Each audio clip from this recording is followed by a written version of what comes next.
Okay, so something I'm thinking about is exhaustion and fear and speaking, all these topics. I think I've been exhausted, a lot of my life. A lot, especially the past, in the past years. I don't know how many years, but most of my adult life, I feel I've been pretty exhausted. I think I've been pretty exhausted my whole life, though.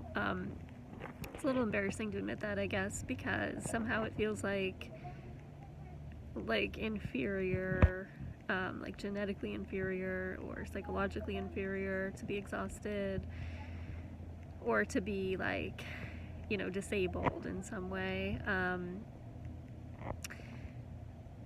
And it's interesting, whether exhaustion is physical or emotional, or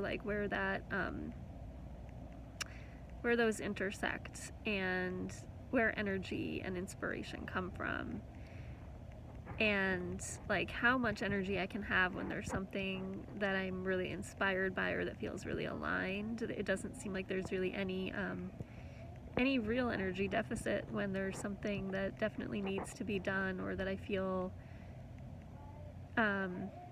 entirely aligned with. So that's cool. And I think a lot of the kind of buildup of exhaustion for me has something to do with a sense of long-term trauma, long-term secrets, things I feel like I've not been able to say or act on for a very, very, very long time. And I still feel some of them, many of them, that it's almost like I can't say anything about this topic. I can't talk about things that happened in my family, the way my family has affected me, the way it's operated. And sometimes I don't even know what I would say publicly about it or what I need to say, but I notice that when I see people who do share publicly, specifics of the kinds of trauma they experienced, that it's inspiring. It's really cool. And it seems like it liberates them, and I've done some of that myself, but there's a way to go. I haven't spoken publicly about a lot of things, and I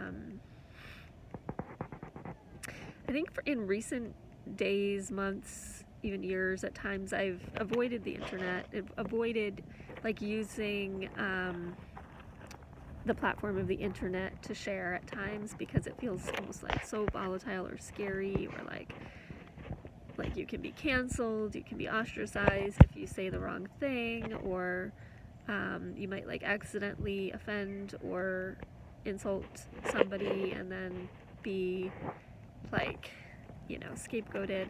And scapegoating is just being scapegoated or rejected or excluded or singled out and blamed or ostracized. Things like that are really big themes for me in terms of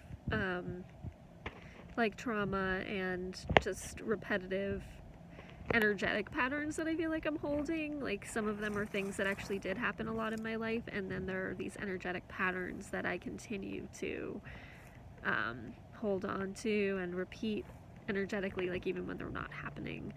So I've just been bringing a lot of consciousness to that recently, and very, very aware of it. So anyways, I don't want to make this video too super long, but thanks for tuning in, and I will continue on this topic soon. Have a beautiful day.